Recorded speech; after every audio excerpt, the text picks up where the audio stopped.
Millionaire tries to embarrass the maid's son by making him play the violin at dinner, not knowing he was a genius.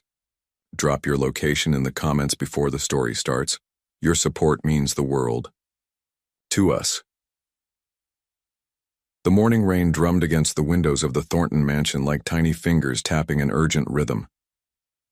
8-year-old Noah pressed his small face against the cold glass of the service entrance, watching droplets race down the pristine surface. He shouldn't be here. Not in this world of marble floors and crystal chandeliers that seemed to stretch endlessly above his head. "Stay close to me, sweetheart," his mother Eliza whispered, adjusting her worn apron with nervous fingers. "Mrs. Patterson called in sick and I couldn't find anyone to watch you. The school emergency meeting ran late and..." Her voice trailed off as footsteps echoed through the grand hallway. Noah had never seen anything like Maxwell Thornton's mansion. Every surface gleamed. Every corner held something beautiful and untouchable. His mother worked here 3 days, a week, but Noah had only heard stories. Now walking through these halls, he felt like he was in a museum where everything whispered, "Don't touch." His curiosity got the better of him. While Eliza hurried to the kitchen to begin preparations for tonight's important dinner party, Noah found himself drawn to a partially open door. Through the crack, he glimpsed something that made his heart skip, a violin sitting on an elegant stand near a massive oak desk. The instrument seemed to call to him. Noah knew he shouldn't, but his feet moved forward anyway. The violin was more beautiful than any he'd ever seen, its wood gleaming like honey in the afternoon light streaming through tall windows. He reached out, barely touching the strings, when a deep voice thundered behind him. "What are you doing in my study?" Maxwell Thornton stood in the doorway, his sharp suit and steely eyes making him look like a character from one of Noah's nightmares. At 35, Maxwell commanded attention wherever he went, and right now, that attention was focused entirely on the small boy who dared enter his private sanctuary. I was just looking," Noah stammered, stepping back from the violin. Maxwell's lips curved into something that wasn't quite a smile.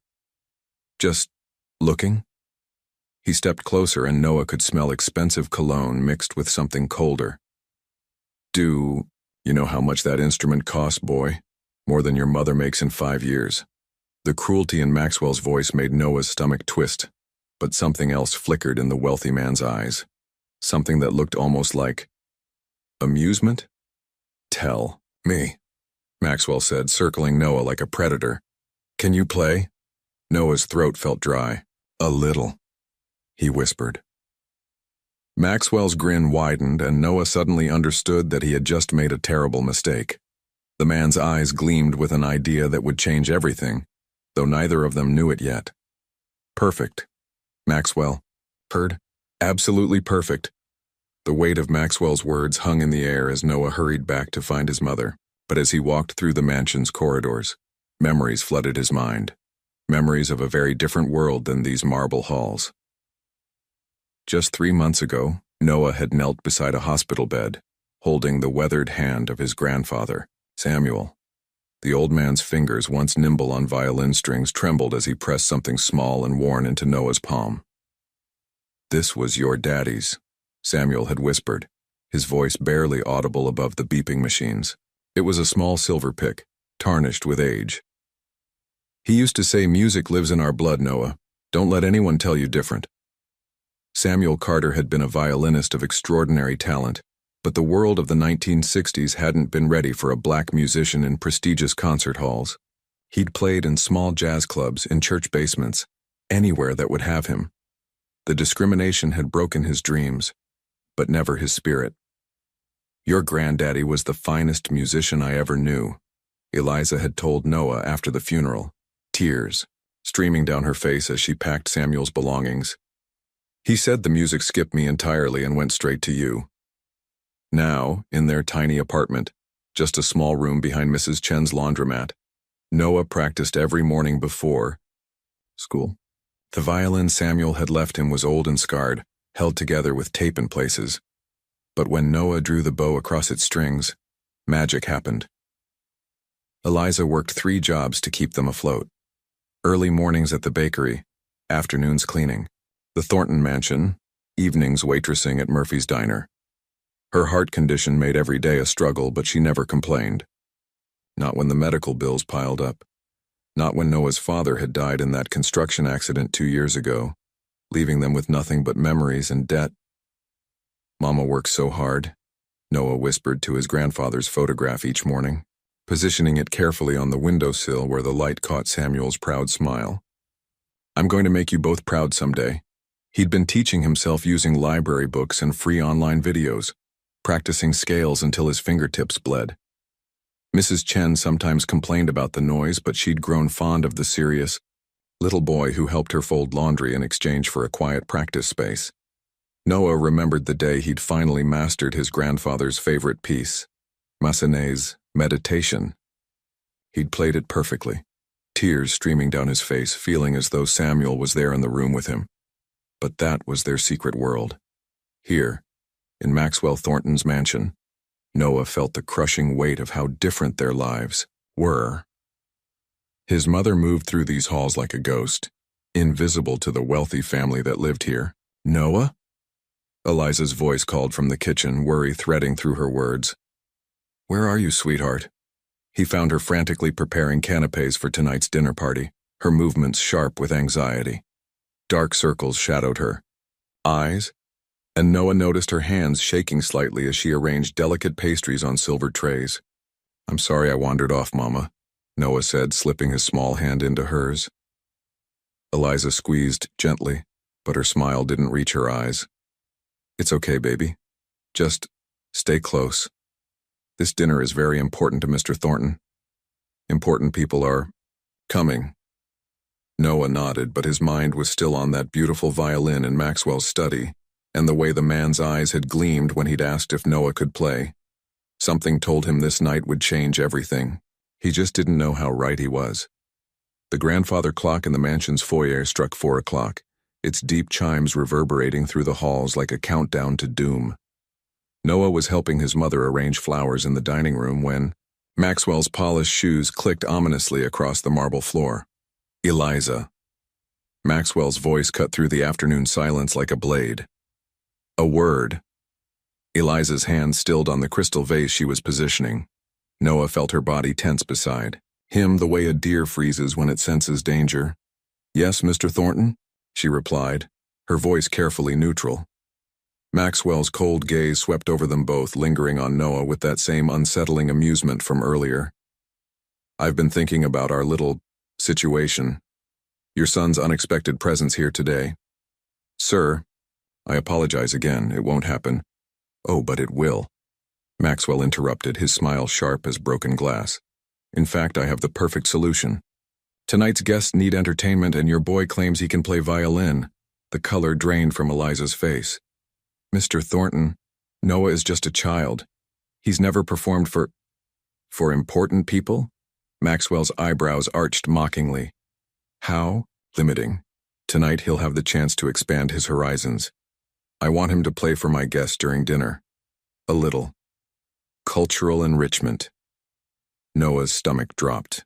He could hear the cruelty beneath Maxwell's polite words, could see how his mother's hands had begun to tremble.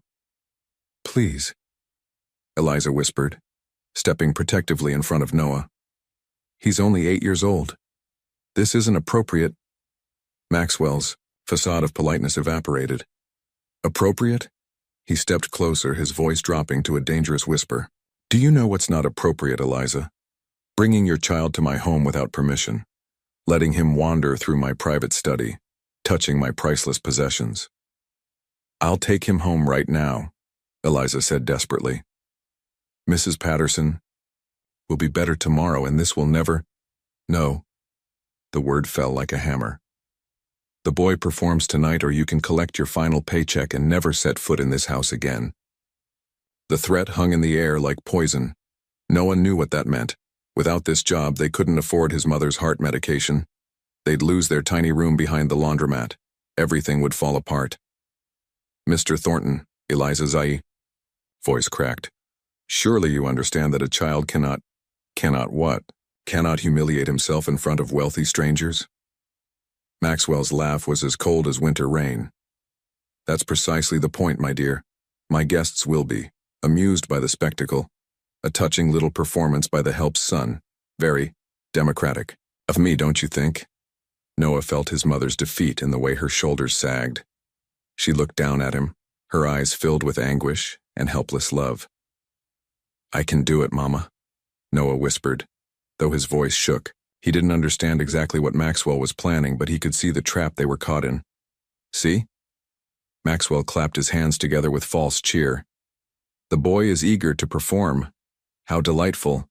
8 o'clock sharp, in the main dining room. Make sure he's presentable. As Maxwell strode away, his footsteps echoing like gunshots, Eliza sank into a nearby chair and buried her face in her hands. I'm so sorry, baby, she whispered through her fingers. I'm so sorry. But Noah wasn't looking at his mother anymore. His eyes were fixed on Maxwell's retreating figure, and for the first time in his young life he felt something darker than fear burning in his chest. Tonight, Maxwell Thornton expected a humiliation. What he was going to get would be something else entirely. Noah found himself hiding in the mansion's vast library, tears streaming down his cheeks as Maxwell's cruel words echoed in his mind. The leather-bound books seemed to tower over him like silent judges, their golden spines catching the late afternoon light streaming through tall windows. He was so lost in his misery that he didn't hear the soft footsteps approaching until a gentle voice spoke behind him. Rough day, son? Noah spun around to find a tall elderly man with kind eyes and silver hair. The man wore a simple chauffeur's uniform, but there was something dignified about his bearing, something that reminded Noah of his grandfather Samuel. I'm Victor, the man said, settling into a nearby armchair with careful grace. I drive for Mr. Thornton, and you must be Eliza's boy. Noah nodded, wiping his nose with his sleeve. I'm Noah. Victor studied him with gentle concern. I couldn't help but overhear what happened in the dining room. Maxwell's planning something unpleasant for tonight, isn't he? He wants me to play violin for his fancy guests, Noah whispered. But he expects me to fail. He wants them to laugh at me. Victor's expression darkened. That sounds like Maxwell, all right. He leaned forward, his voice growing softer. Tell me, Noah, can you actually play? Noah hesitated, then nodded slowly. My grandfather taught me a little before he died. I've been practicing on his old violin every morning. Your grandfather was a musician? Samuel Carter, Noah said with quiet pride. Mama says he was the best violinist she ever heard, but nobody would give him a chance because of the color of his skin. Victor finished gently. Noah's eyes widened in surprise at the man's understanding. Victor was quiet for a long moment, his fingers drumming thoughtfully on the arm of his chair. Noah, can I tell you a secret? I wasn't always a driver. I used to teach music at the Westfield Academy, one of the most prestigious music schools in the state. What happened? Noah asked, his tears forgotten. The school went under during the recession. I lost everything. My career, my reputation, even my home. Maxwell hired me when no one else would, though I suspect he enjoys having a former professor as his driver. Victor's smile was sad but not bitter. Sometimes life takes unexpected turns. Victor studied Noah's face carefully. Show me your hands. Confused, Noah held out his small hands. Victor examined them with the practiced eye of someone who had taught countless students. Good finger-length, flexible joints, Victor murmured. And your grandfather's musical blood. He looked up at Noah with growing interest. How much have you really learned? Noah's voice grew stronger. I can play scales, some simple pieces. I learned grandfather's favorite song, Meditation by Massenet. I practice every morning before school using videos on the library computer. Victor's eyebrows shot up. Massenet, that's not exactly beginner material. He stood up suddenly, pacing with excitement. Noah, what if I told you that Maxwell's plan might just backfire spectacularly? What do you mean? Victor knelt down to Noah's eye level, his face serious but warm.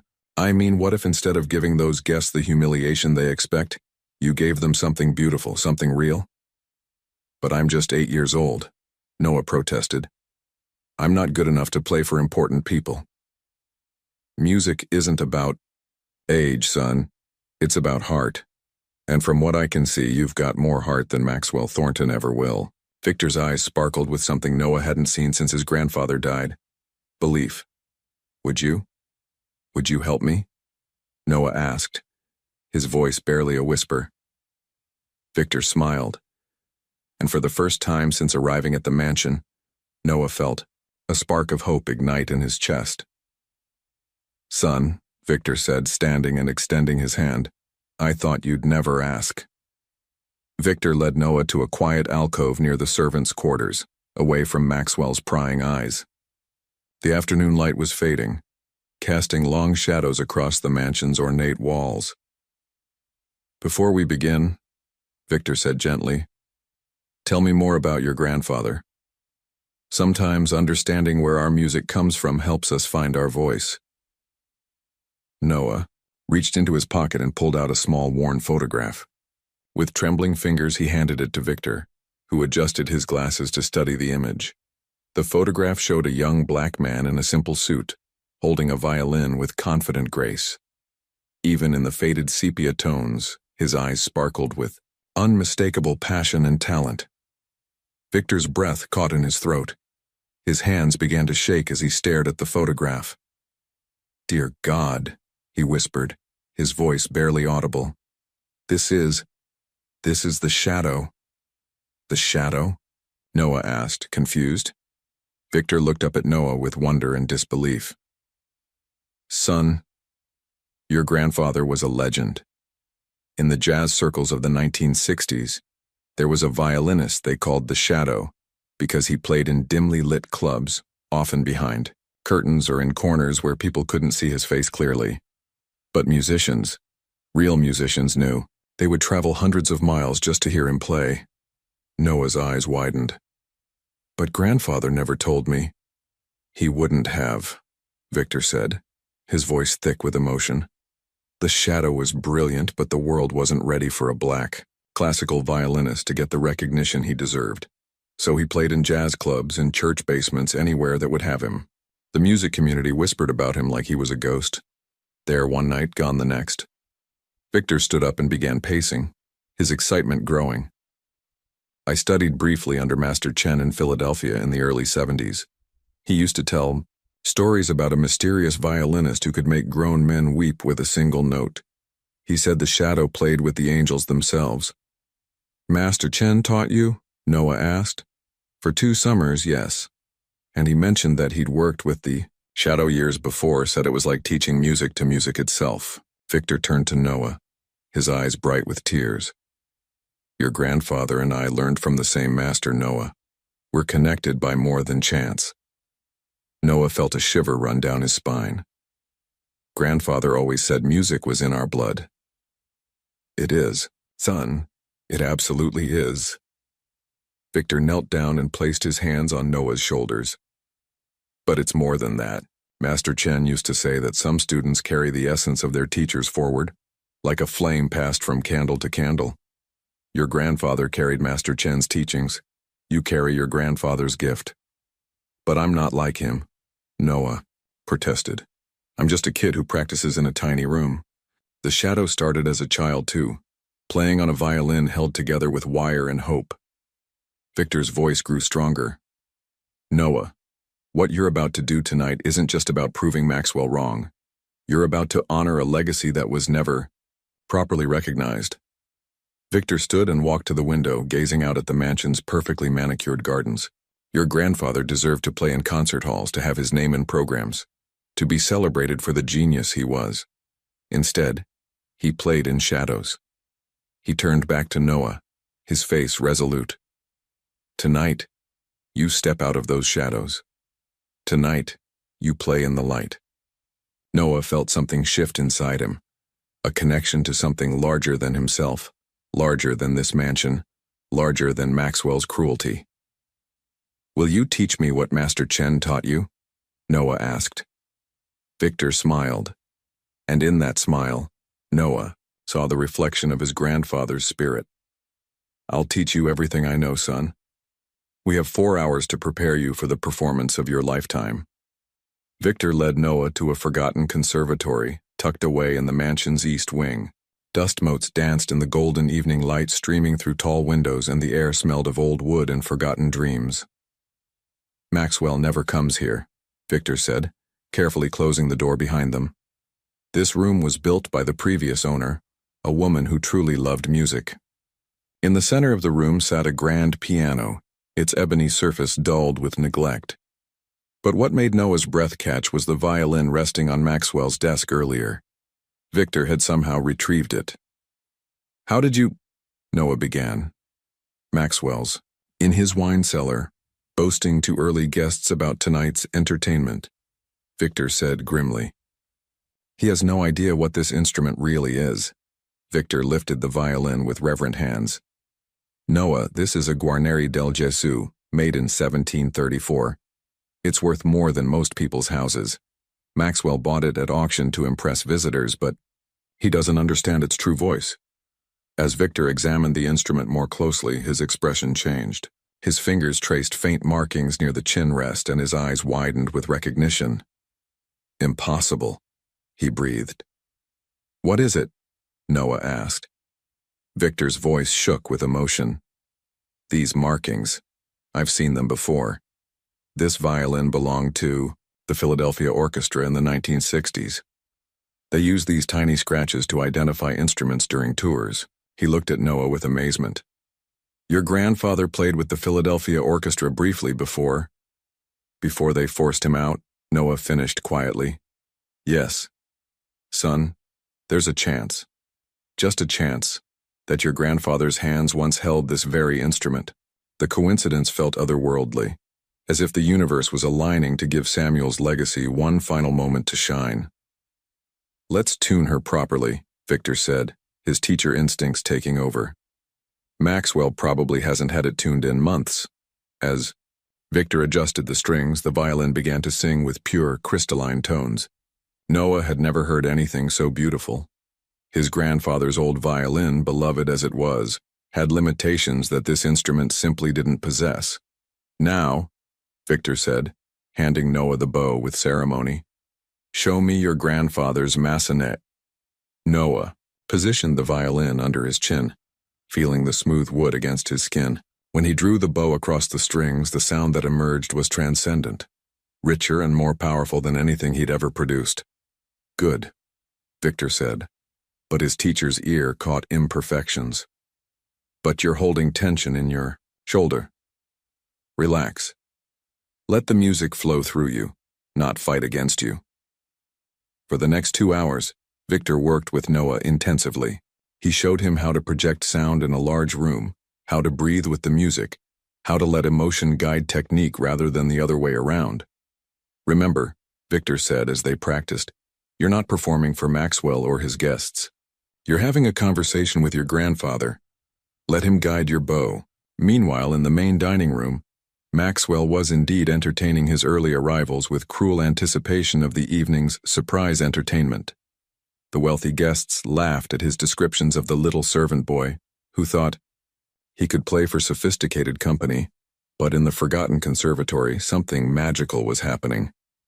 With each passing minute, Noah's playing grew more confident, more connected to something deeper than technique. "One more time," Victor said as the clock struck 7. "But this time, close your eyes. Don't think about the notes on the page. Think about your grandfather's hands, his heart, his dreams that were never fulfilled." Noah closed his eyes and began to play. The melody that emerged was haunting, beautiful, and filled with a maturity that seemed impossible from someone so young. When he finished, Victor wiped tears from his eyes. "Noah," he said quietly, "you're ready. Tonight, the shadow finally gets his moment in the light." From the main hall, they could hear Maxwell's voice calling for the evening's festivities to begin. It was time. The main dining room of the Thornton mansion had been transformed into a showcase of wealth and power. Crystal chandeliers cast dancing light across polished mahogany, while arrangements of rare orchids perfumed the air with exotic sweetness. Maxwell moved through his guests like a predator surveying his territory, his chest puffed with arrogant pride. "Ladies and gentlemen," Maxwell announced, raising his glass of vintage champagne, Tonight promises to be particularly memorable. Among the distinguished guests, two figures stood apart from the rest. Isabella Reynolds, the renowned conductor of the Metropolitan Opera Orchestra, carried herself with quiet dignity. Her silver hair was elegantly arranged, and her sharp eyes missed nothing as she observed Maxwell's behavior with growing distaste.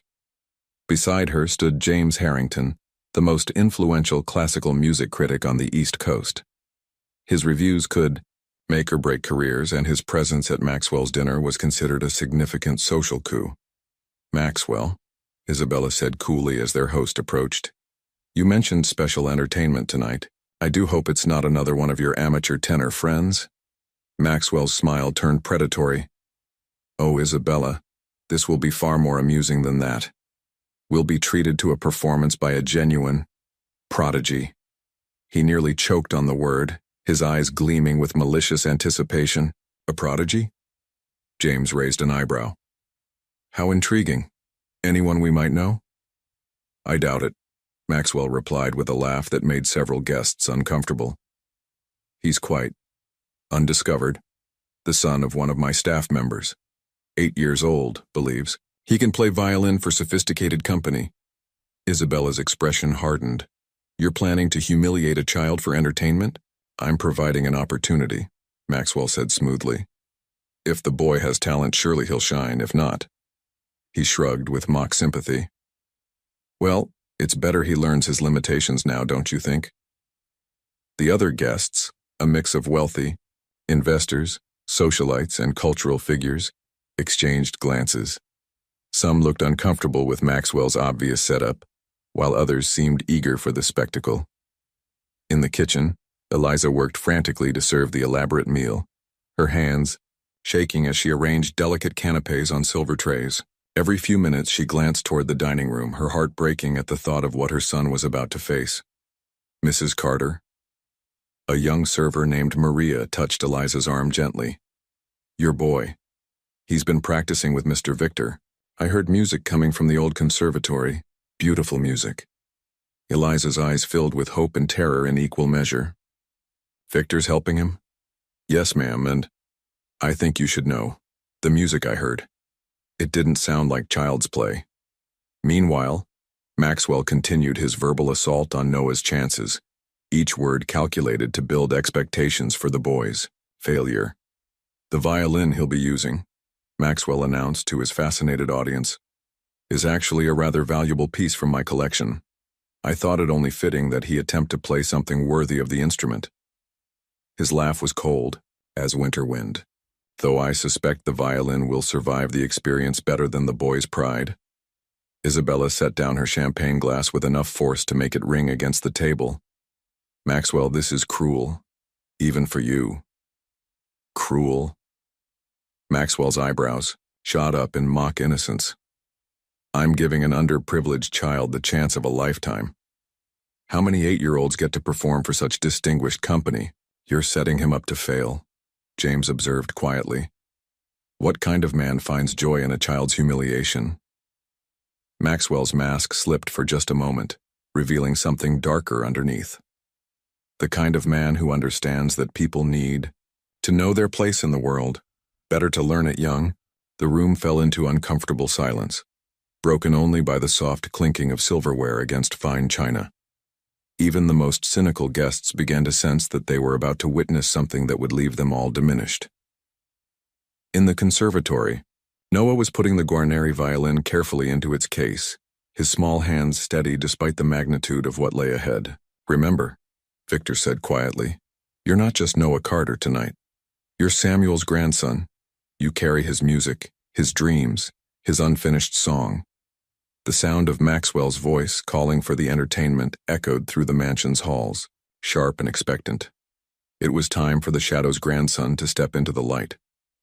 Noah stood outside the dining room's grand double doors, the Guarneri violin case clutched in his trembling hands.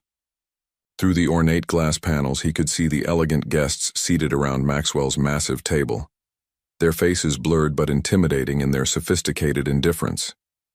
His heart hammered against his ribs like a caged bird desperate to escape. The weight of the moment crashed over him. These weren't the kind neighbors who sometimes listened to him practice in Mrs. Chen's laundromat. These were people who belonged to a world where 8-year-old boys like him were invisible, except when they served as entertainment. Panic rose in his throat like bile. What had he been thinking? Victor's encouragement felt like a distant dream now, overwhelmed by the reality of what he was about to attempt. Noah stumbled toward the nearest bathroom, his legs weak and unsteady. The opulent powder room felt like a golden cage, with its marble countertops and mirrors that reflected his fear back at him from every angle.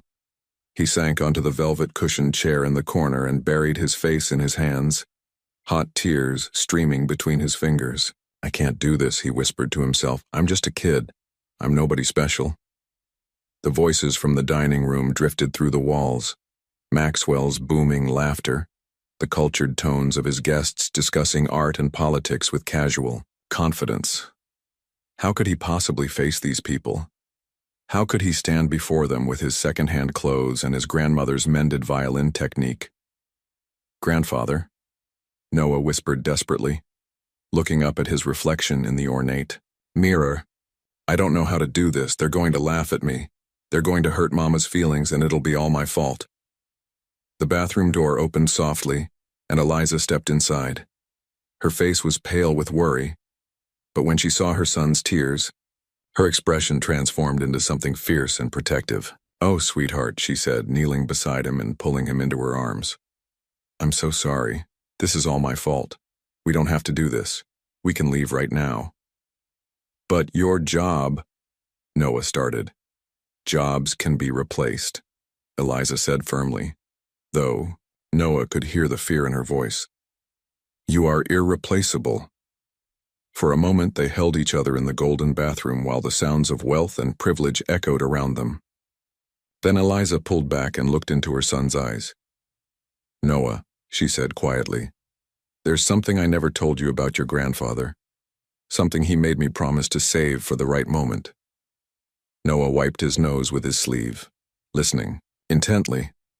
"The night before he died, he called me to his bedside. He was so weak, but his eyes were bright and clear." Eliza's voice grew soft with memory. He said, "The music didn't skip you, Eliza. It went deeper. It went to Noah, and when he's ready, it will flow like a river that's been waiting behind a dam." She touched Noah's face gently. "He said that someday, you would play not just for yourself, but for everyone who had been silenced, for every dream that was crushed before it could bloom." Noah felt something shift inside him, like a key turning in a lock he hadn't known existed. He really said that? Every word. Eliza smiled through her tears. And he said something else. He said, "When that moment comes, Noah won't be playing alone. Every musician who was never heard, every song that was never sung, they'll all be there with him." Noah stood up slowly, his fear transforming into something else. Not confidence exactly, but purpose. "Mama," he said quietly, "I think I understand now. This isn't about impressing those people out there. What is it about, baby?" Noah picked up the violin case, his hands steady now. "It's about keeping a promise. To grandfather. To all the musicians who never got their chance." Eliza's eyes filled with pride and terror in equal measure as she watched her little boy become something larger than himself. "Then go keep that promise, sweetheart. And remember, no matter what happens out there, you are loved." As Noah and Eliza emerged from the powder room, they found Victor waiting in the hallway, his weathered face etched with concern and understanding. He had watched countless students face their fears over the decades, but never had the stakes felt quite so personal. "How are we doing, son?" Victor asked gently, though he could see the transformation in Noah's posture. The boy stood straighter now, his grip on the violin case firm rather than desperate. "I think I'm ready," Noah said, his voice small but steady. "Mama told me what grandfather said about playing for those who were silenced." Victor's eyes grew bright with emotion. Ah, yes, the weight of representation. He knelt down to Noah's eye level, his voice taking on the cadence of a master teacher imparting crucial wisdom. "But let me tell you something Master Chen taught. Me long ago, something I never fully understood until tonight. He placed his hands gently on Noah's shoulders. When you walk into that room, you'll see people in expensive clothes, dripping with jewelry, sitting at a table that costs more than most cars. It's easy to think they're better than you, more important than you. Noah nodded, still feeling that intimidation despite his newfound resolve. But here's the secret, Victor continued, his voice dropping to a whisper. Music is the great equalizer. The moment you draw that bow across those strings, none of their money matters. None of their titles or status or fancy educations matter. In that moment, you become the most powerful person in the room. How? Noah asked. Victor smiled, and for a moment the former professor emerged fully. Because music speaks to the soul, Noah. It bypasses all the artificial barriers humans create and goes straight to what makes us human. A billionaire's heart beats with the same rhythm as a child's. A society matron's tears fall just as wet as anyone else's. Eliza watched this exchange with growing amazement, seeing her son absorb wisdom that would serve him far beyond this single night. Your grandfather knew this, Victor continued. When he played in those dimly lit clubs, he wasn't performing for the room. He was speaking directly to each person's hidden heart. The businessman who'd forgotten how to feel wonder, the society wife who'd lost touch with her dreams, the young person afraid to believe in their own potential. Victor stood and walked to the window, gazing out at the mansion's perfectly manicured grounds. Master Chen used to say that technique is just the language, but the music itself is the message. And the message is always the same. You are not alone. You are understood. You matter. But what if I make mistakes? Noah asked. Then, you make them beautifully, Victor replied without hesitation. Perfection is cold, Noah. It's the imperfections, the human moments that make music breathe. Your grandfather's playing was legendary not because it was flawless, but because it was real. Victor turned back to face Noah and Eliza, his expression serious but warm. Tonight, don't play for Maxwell or his guest. Don't even play for your grandfather's memory, though his spirit will be with you. Then who do I play for? Noah asked. Play for the music itself, Victor said simply. Let it flow through you like water through a riverbed. Don't try to control it or shape it or make it impressive, just let it be what it wants to be. From the dining room came the sound of Maxwell's voice, calling for the evening's entertainment to begin. The moment had arrived. Victor knelt once more and looked directly into Noah's eyes. Remember, son, you're not going in there as a servant's child or as someone who needs to prove anything. You're going in there as a musician. And musicians, he smiled with quiet pride, are the memory keepers of the human heart. Noah felt the truth of those words settle into his bones like warm honey. The fear was still there, but it was no longer in control. Thank you, Noah said simply. No, Victor replied, standing and gesturing toward the dining room. Thank you. Tonight you're giving us all a gift. Now go share it. As they walked toward the double doors, Noah could hear his grandfather's voice in his memory, as clear as if Samuel were walking beside him. Music lives in our blood, Noah. Don't let anyone tell you different. Tonight he wouldn't. As Noah approached the dining room entrance, Maxwell's voice boomed with theatrical grandeur, introducing his special surprise to the assembled guests. But Victor suddenly placed a gentle hand on Noah's shoulder, stopping him just outside the ornate doors. Wait, Victor whispered urgently. There's something else about that violin. Something I discovered while you were with your mother. Noah looked up at the older man, seeing an expression of wonder mixed with disbelief on Victor's weathered face. I examined the instrument more closely while you were gone, Victor continued, his voice trembling with emotion. Inside the sound hole, there's an inscription. Very faint, almost invisible unless you know where to look. Victor's hands shook as he carefully opened Noah's violin case and lifted the magnificent Guarneri. He angled it toward the hallway light and pointed to tiny markings barely visible through the F-hole. Can you see it? Victor asked. There, scratched into the wood. Noah squinted and could just make out the faintest etching. S.C. For the music that lives forever. The boy's breath caught in his throat. S.C. Samuel Carter? Your grandfather, Victor confirmed, his voice thick with amazement. Noah, this isn't just any Guarneri. This is the violin your grandfather played during his brief time with the Philadelphia Orchestra. Somehow, impossibly, it found its way to Maxwell's collection. The weight of destiny settled over Noah like a warm cloak. It seemed impossible that chance alone could have brought his grandfather's instrument back into his hands on this crucial night. But how did Maxwell get it? Noah whispered. Victor's expression darkened. Estate auctions, probably. When musicians like your grandfather died without proper recognition, their instruments often ended up sold to collectors who cared nothing for their history. Maxwell likely bought it for the prestige of owning a Guarneri, never knowing whose hands had once brought it to life. Through the dining room doors, they could hear Maxwell's voice growing more animated as he built up the evening's entertainment, his words dripping with anticipated cruelty. This changes everything, Victor said quietly. You're not just playing for your grandfather's memory tonight, Noah. You're reuniting him with his voice. This violin has been silent for years, waiting for the right hands to awaken its true song again.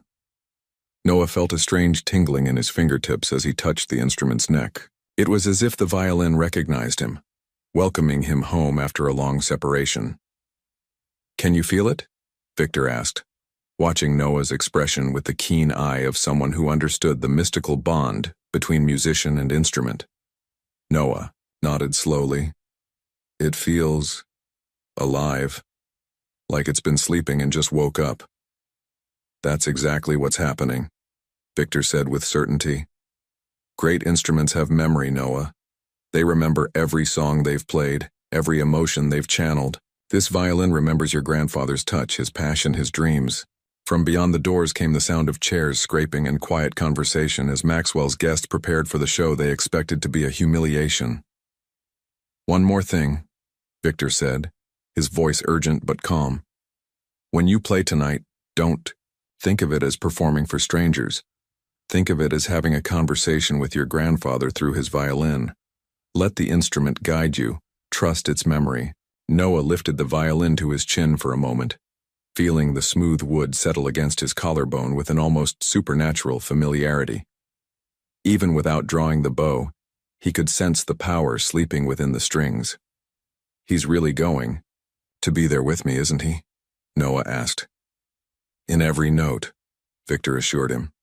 And Noah, your grandfather waited 40 years for this moment. Don't let him wait any longer. The doors to the dining room swung open, and Maxwell's commanding voice called out, Ladies and gentlemen, may I present our evening's entertainment, young Noah Carter. As Noah stepped forward into the light, carrying his grandfather's violin toward a room full of expectant strangers, he felt the presence of every musician who had ever been denied their moment to shine. Tonight, they would all be heard. The dining room fell into an expectant hush as Noah stepped through the doorway, his small figure dwarfed by the cathedral-high ceilings and glittering chandeliers.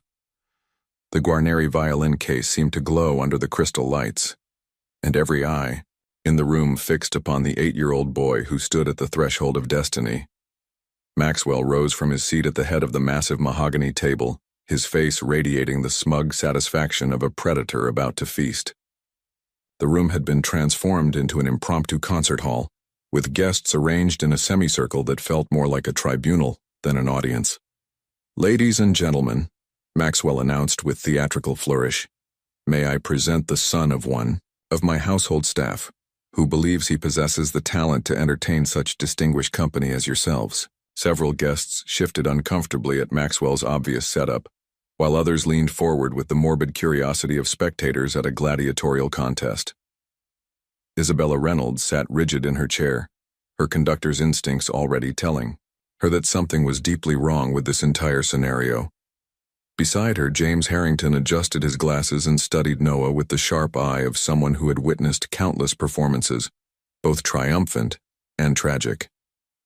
The boy will be playing on one of my finest instruments, Maxwell continued, gesturing grandly toward Noah's violin case. A genuine Guarneri del Gesù, worth more than most of you earn in a year. I thought it only fitting that he attempt to rise to the level of such craftsmanship. Noah felt the weight of every gaze upon him, but instead of crumbling under the pressure, he found himself drawing strength from the violin case in his hands.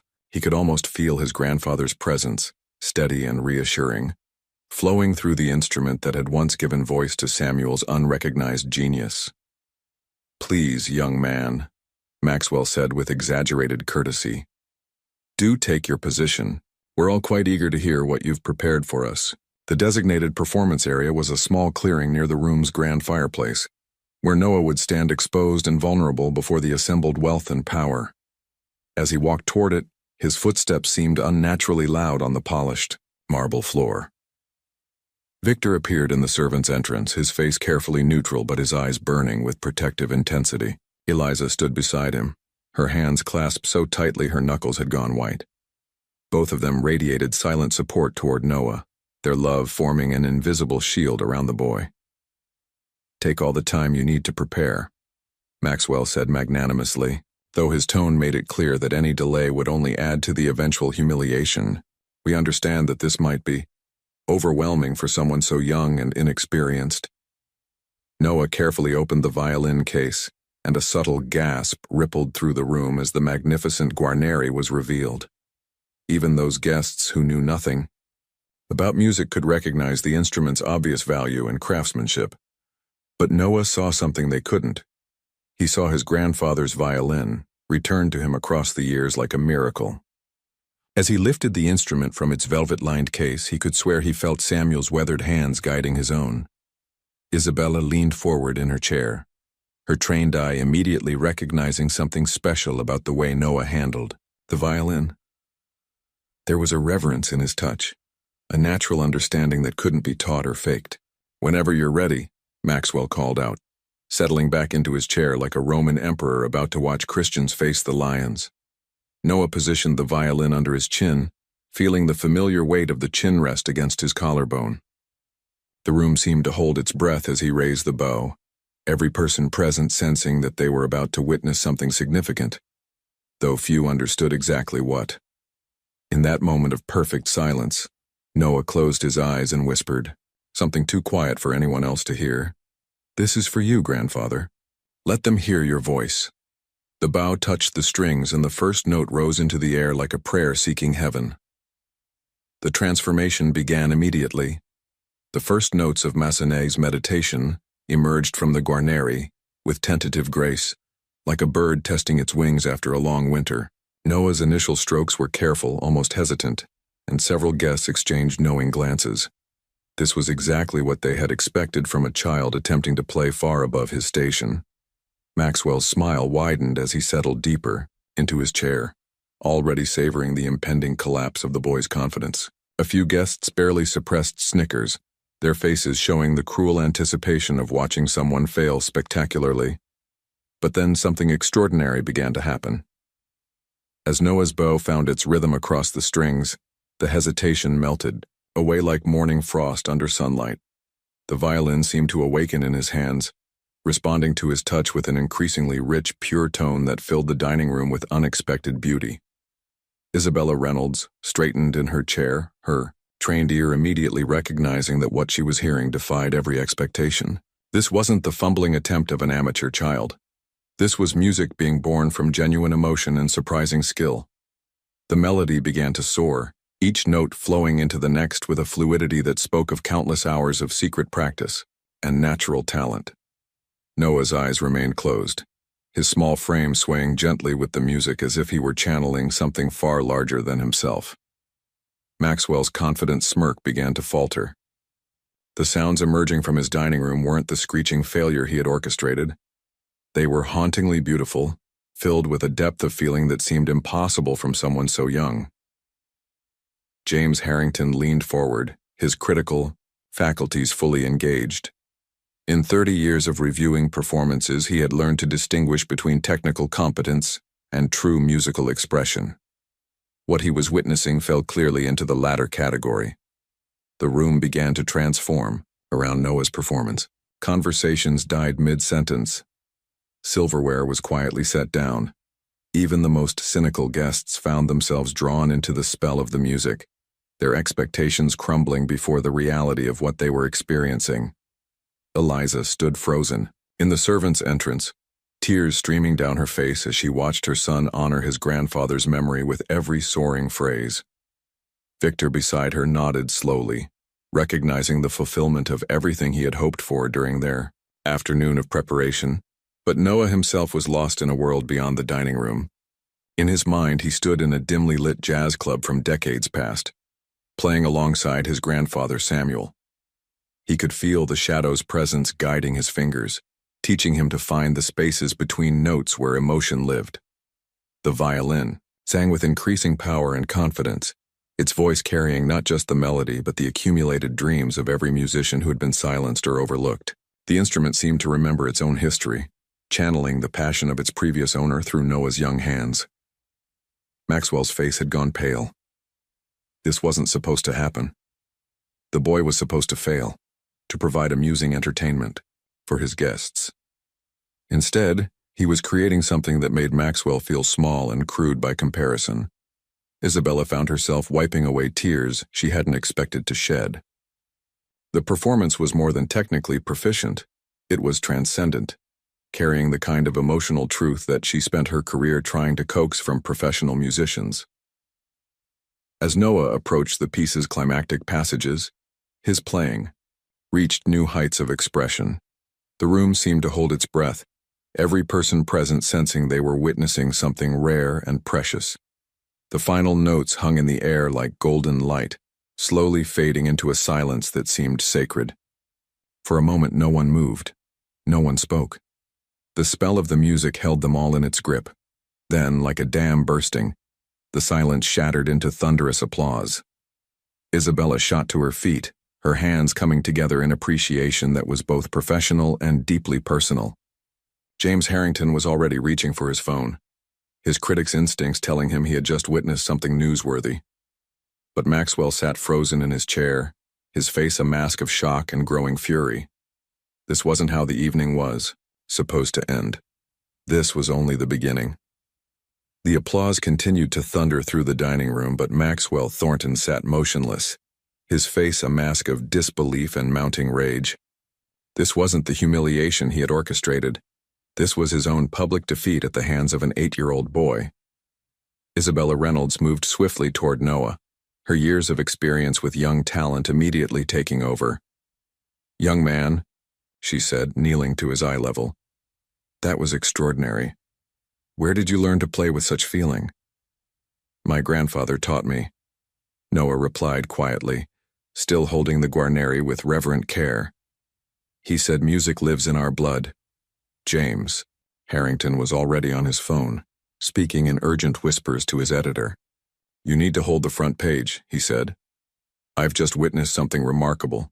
A child prodigy, but more than that, a genuine artist." Maxwell finally found his voice, standing abruptly and trying to regain control of his derailed evening. "Well, that was adequate," he said with forced dismissiveness. "Though I hardly think one simple piece demonstrates any real—" "Are you insane?" Isabella cut him off, her voice sharp with outrage. She turned to face Maxwell fully, her petite frame radiating authority. "That child just delivered one of the most moving performances I've heard in years, and you're calling it adequate?" The other guests began to murmur among themselves, their attitudes toward the evening shifting dramatically. What had begun as anticipated cruelty had transformed into something beautiful, and Maxwell's callous response was revealing his true character in the worst possible light. "Really, Isabella," Maxwell said, his tone growing desperate, "you're being overly dramatic. The boy played a simple piece with minimal training. Hardly worthy of such minimal training?" James Harrington stepped forward, his critic's instincts fully engaged. "Mr. Thornton, I've reviewed performances by graduates of Juilliard who couldn't convey half the emotion this child just expressed. His technique may be young, but his musical understanding is profound." Maxwell's face reddened, as he realized his carefully constructed social evening was crumbling around him. "This is ridiculous," he snapped. "You're all being fooled by sentimentality. The boy is nothing special, just the son of hired help who got lucky tonight." The words hung in the air like poison, and several guests recoiled visibly from Maxwell's ugly display. Dr. Patricia Westbrook, a prominent philanthropist, stood and placed her napkin on the table with deliberate precision. "Maxwell," she said coldly, "your behavior tonight has been absolutely disgraceful. Attempting to humiliate a child for entertainment? I'm appalled." "Patricia, you're overreacting," Maxwell began, but she cut him off with a raised hand. "I'm withdrawing my foundation's support from your charitable ventures," she announced loudly enough for everyone to hear. "We don't associate with people who find cruelty amusing." A ripple of shocked whispers spread through the room. Dr. Westbrook's foundation was worth millions in donations and social credibility. Robert Manchester, one of Maxwell's potential business partners, was already standing to leave. "I'm sorry, Maxwell, but after witnessing this display, I'm having second thoughts about our proposed merger. Character matters in business relationships." Maxwell watched in horror as his evening of triumph transformed into social suicide. Guest after guest began making their excuses, their disgust with his behavior overriding any social obligations they might have felt. "You're all making a terrible mistake," Maxwell said desperately. "The boy's performance was nothing more than a fluke. A momentary. The only mistake here," Isabella said with icy precision, "was yours, Maxwell. You tried to orchestrate the humiliation of a gifted child, and instead you've revealed the poverty of your own character." She turned to Noah with gentle warmth. "Young man, would you be interested in auditioning for our youth development program? I believe you have extraordinary potential." Noah's eyes widened with wonder, but before he could respond, James Harrington stepped forward. "I'd like to write a feature about you for the Times," he said. "The world should know about your talent, and about how it was discovered." Maxwell's face went ashen as he realized the implications. A major newspaper feature about the evening would spread far beyond these walls, carrying the story of his cruelty to a much wider audience.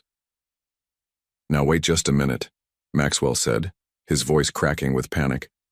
"There's no need to involve the press in a private dinner party." "Oh, but there is," James replied with the cold smile of a journalist who had found the perfect story. "The public has a right to know about emerging talent, and about those who try to suppress it." Victor appeared at Noah's side, pride radiating from his weathered face. "Come on, son," he said gently. "I think it's time we got you and your mother home." As they prepared to leave, Maxwell made one last desperate attempt to salvage his reputation. "This is all a misunderstanding," he called out to his departing guests. "I was simply providing an opportunity, but the dining room was already half empty, and those who remained looked at him with undisguised contempt. The empire Maxwell had, built on cruelty and exploitation, was crumbling, one departing guest at a time. 3 weeks after that transformative evening at the Thornton mansion, the world had shifted on its axis for everyone involved. The morning sun streamed through the windows of Isabella Reynolds's elegant office at the Westfield Academy of Music, where she sat across from Eliza and Noah, official documents spread across her mahogany desk. "The scholarship covers everything," Isabella explained warmly, her voice filled with genuine excitement. "Tuition, room, and board for both of you, and access to our finest instructors. Noah will work with Master Chen's successor, who trained at the same conservatory in Philadelphia where your father once studied." Eliza's hands trembled as she signed the papers that would change their lives forever. Gone were the days of working 3 jobs and worrying about medical bills. The academy had not only offered Noah a full scholarship, but had created a position for Eliza in their administration, complete with health benefits and housing in the faculty quarters. "I still can't believe this is real," Eliza whispered, tears of gratitude flowing freely. Meanwhile, across town, Maxwell Thornton sat in his lawyer's office, surrounded by a growing mountain of legal troubles. The newspaper article about Noah's story had triggered an avalanche of investigations into Maxwell's business practices. Former employees had come forward with tales of mistreatment, and several of his companies were now under federal scrutiny. "The Montgomery Group has withdrawn their investment," his lawyer reported grimly. "That's the 3rd major partner this week. The Patterson Foundation is also reviewing their endowment to your museum wing. Maxwell stared out the window at the city skyline, watching his empire crumble just as Victor had anonymously provided. Authorities with evidence of labor violations and financial irregularities that had been hidden for years. Back at the academy, Victor had found new purpose as well. Isabella had offered him a position as instructor emeritus, recognizing his decades of experience and his unique connection to Noah's musical heritage. "The boy has remarkable instinct," Victor told Isabella as they watched Noah practice in one of the academy's beautiful rehearsal rooms. "But more than that, he carries something special, a connection to the music that can't be taught." Through the soundproof glass, they could see Noah working with his new violin, not the Guarneri, which had been rightfully returned to Maxwell's collection, but a beautiful modern instrument that Isabella had personally selected for him. The music that flowed from the room was pure joy, the sound of talent finally free to flourish. James Harrington's feature article had been picked up by news outlets across the country, turning Noah into something of a sensation. But Isabella had carefully protected the family's privacy, ensuring that any media attention focused on Noah's talent rather than exploiting his story. 3 record labels have already called, Isabella told Eliza during their meeting. "But I've told them all the same thing. Noah is 8 years old. He needs time to grow and learn, not to be turned into a commodity." The academy had become Noah's sanctuary, a place where his gift was nurtured rather than exploited. In the faculty dining room, professors would pause their conversations when Noah passed by, not because he was a curiosity, but because he radiated the pure love of music that reminded them why they had chosen their profession. Dr. Patricia Westbrook had personally funded a new scholarship program in Noah's honor, designed to seek out and support talented children from underprivileged backgrounds. "Every child deserves the chance to let their light shine," she had announced at the program's launch. As the weeks passed, Maxwell's isolation grew complete. Former friends avoided his calls, business associates distanced themselves, and the society pages that once celebrated his gatherings now ignored him entirely. The mansion felt empty and cold, its opulent rooms echoing with the memory of a performance that had exposed the poverty of his character. One evening, Victor made an unexpected visit to the mansion. He found Maxwell sitting alone in his study, staring at the empty violin stand where the Guarneri once rested. "She's gone," Maxwell said without looking up. "Sold it yesterday to pay legal fees." Victor felt no satisfaction in seeing his former employer's downfall. "You could have been part of something beautiful that night," he said quietly. "Instead, you chose cruelty." Maxwell finally looked up, his face aged by weeks of stress and public humiliation. "I don't understand what happened. How did that boy?" "Did what you never learned to do," Victor replied. He listened to his heart instead of his pride. As Victor left the mansion for the final time, he carried with him the satisfaction of knowing that sometimes justice did prevail. Behind him, Maxwell sat alone with his expensive possessions and empty life, while across town, Noah's laughter echoed through the halls of the academy as he raced to his next music lesson. The boy who had been meant for humiliation had instead become a beacon of hope, proving that talent and character would always triumph over wealth and cruelty. 1 year later, the Westfield Academy's concert hall buzzed with anticipation as families and faculty gathered for the annual spring recital. Noah, now 9 years, old and glowing with confidence, stood backstage in his crisp white shirt and bow tie, carefully tuning a violin that held special significance. Isabella had managed the impossible. She had tracked down and purchased Samuel Carter's original violin from the pawn shop, where it had languished for years. Restored to its former glory, the instrument had been presented to Noah on his 9th birthday, completing a circle that had begun decades earlier. "Ready, sweetheart?" Eliza asked, adjusting Noah's bow tie with gentle hands. She looked radiant in her new life, her health improved by proper medical care and the absence of crushing financial stress. "I'm ready, Mama," Noah replied, his voice steady and sure.